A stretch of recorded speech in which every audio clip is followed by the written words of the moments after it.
Hey guys, I'm Mo with On Point. Just want to run through what a regular sprinkler design looks like. So you come down over here. This is a design we did for our customers, and you can see that's their property. And we have all the information laid out, which I'm going to go over in a second. The biggest thing you're going to see is a bunch of colors going on, a bunch of dashes. Might not make sense, but we have a legend right here that makes it all make sense. And then I'm going to explain to y'all a little bit too. So if you stay on the legend, all these colors that you're seeing, each color is corresponding with the length of sprays they have. So blue is 10, brown is 12 feet. 15 is usually black on the spray tip, but for this one, just for colors, we put green, light green on there. 4 feet is yellow, 6 feet is orange, and then 8 foot is green.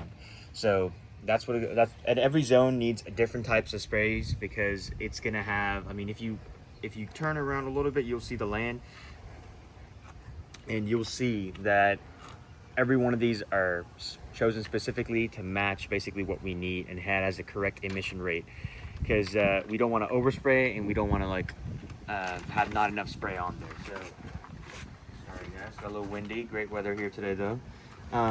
If you come back on the map over here, this is a CAD design, and you're gonna see a bunch of numbers over here. So you'll see 1 inch, that's the pipe size. The GPM, that's the gallons per minute that each zone does, and you're gonna see 3, 4, 7, 5, 6, 9, 8, 2, 1. Those are each the zone numbers.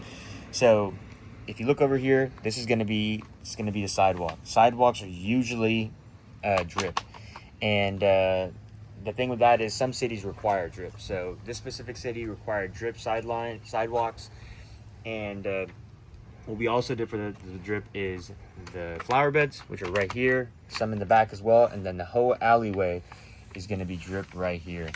Because what the customer says is she has basically dump trucks coming up there, and they drive over grass, and she doesn't want her sprinkler heads to get affected. And it was a small area, so we did all drip all the way there.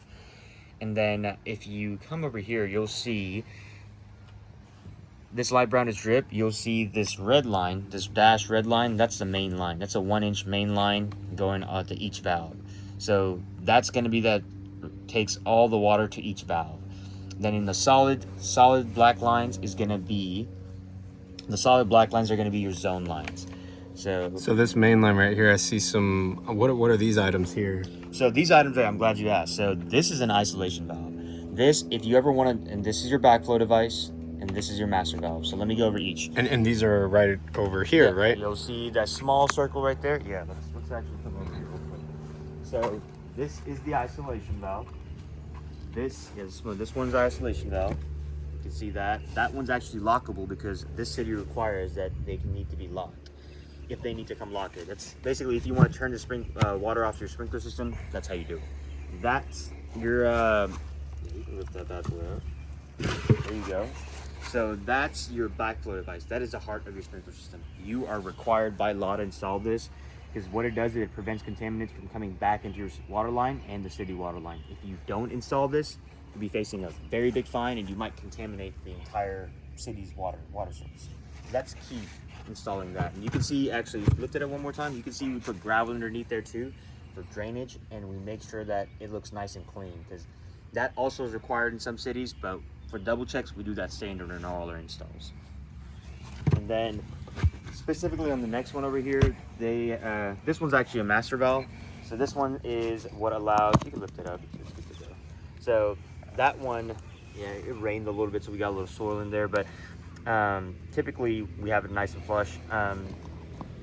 So what that does, it allows water to go in to the whole water system when you turn it on. The good thing about having a master valve is, let's say you have a mainline leak. It's not going to leak until you run your sprinkler system. If you don't have a master valve, you have to come, and what the isolation valve we looked at, you would have to come and turn it off to prevent that leak. So if you're ever out of the city, out of anywhere, and you have a leak, if you have like a smart controller, which we have installed over here, a Rachio 3 controller, you can just press off, your leak's done. No one has to worry about it, and you can come back later and address it. Versus over here, you might have to get someone out here. It's like, hey, I need to come out here, turn the isolation valve off. So that's key. But and what's that last box? The last box is a pressure reducer. This is also a regulator, pressure regulator. This is required by the city we're in. So they're pretty strict. Some cities don't require it. Typically, you don't really need it, but some cities require it. So we installed it per their request. It's a 40 psi Sininger water regulator, pressure regulator, and that's not required by code. The code required items are isolation valve, backflow, master valve.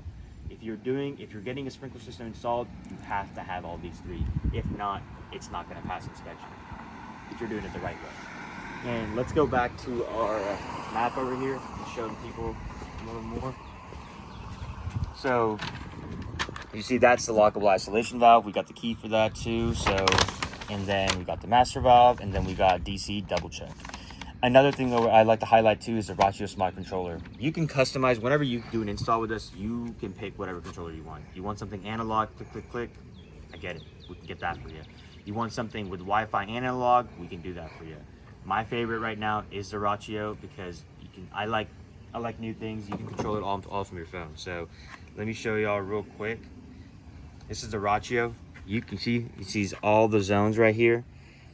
And you can just click on each zone, run it, and it tells you how much water you've used, how long you ran it. It's got data on it. Can you run the front yard real quick? Yeah, let's see. Let's run the front yard real quick. You know, it's pretty quick. Let's see, we press run, and look at that.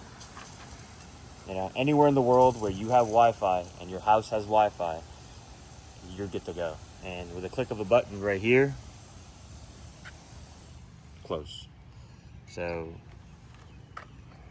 that's what I really recommend is the Rachio. Really, really smart.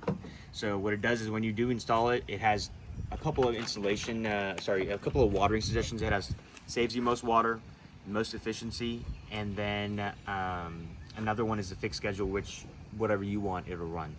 But I also ask for you on what your emission devices are. Basically, if you have spray heads, drip, if you have rotors, what kind of sod you have, what kind of soil do you have, what kind of land is that zone on. So it really takes all that information in whenever it's accounting for whatever it's recommending you on the watering time. So that's key.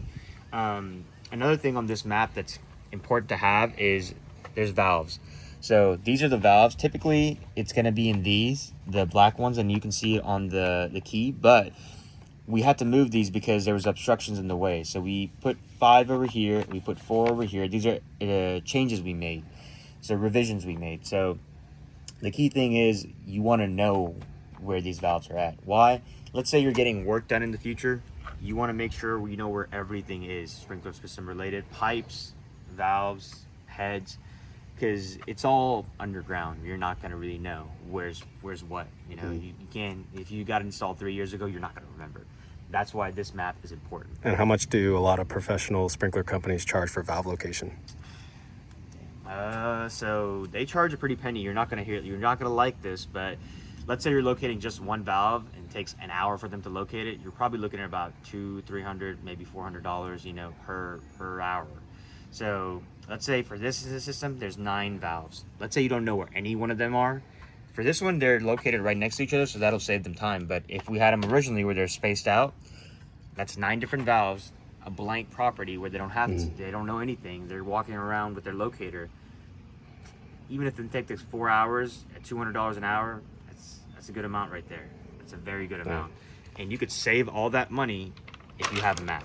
Because you would have an idea of where it would be. Because what happens a lot of times, and we've seen this in a lot of repairs, is sod will grow over the valves and the valve covers, and then the soil will get over it, and customers just don't remember. And I get it. I wouldn't either.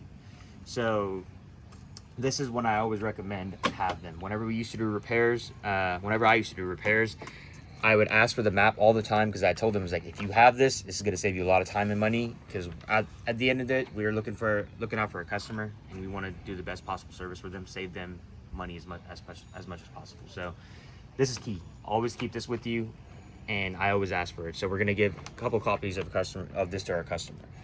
Can you explain what these arches are and everything? What is that? Yes, I'm glad you asked. So these are the spray radiuses.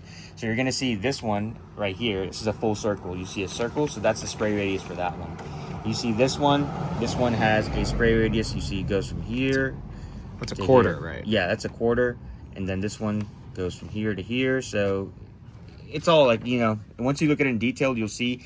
But this one's a quarter, this one's a half. You can see with the circle too, kind of. And then the full one is, of course, a full. And then you can see they're in different colors because we got different ones out there for each zone. This one is a 6-footer, and you could see they're all adjustable. So you can adjust them to from 0 degree to 360 degrees, and I like them. But we also put set ones in there for better precipitation, basically. But let's see. I think I missed anything. I think you covered a lot of it, right? Yeah, I think we got most of it covered. Yes, one of my customers calling me right now, so let me get that real quick. And hey, show them the mapper one more time. I'm gonna get this. All right.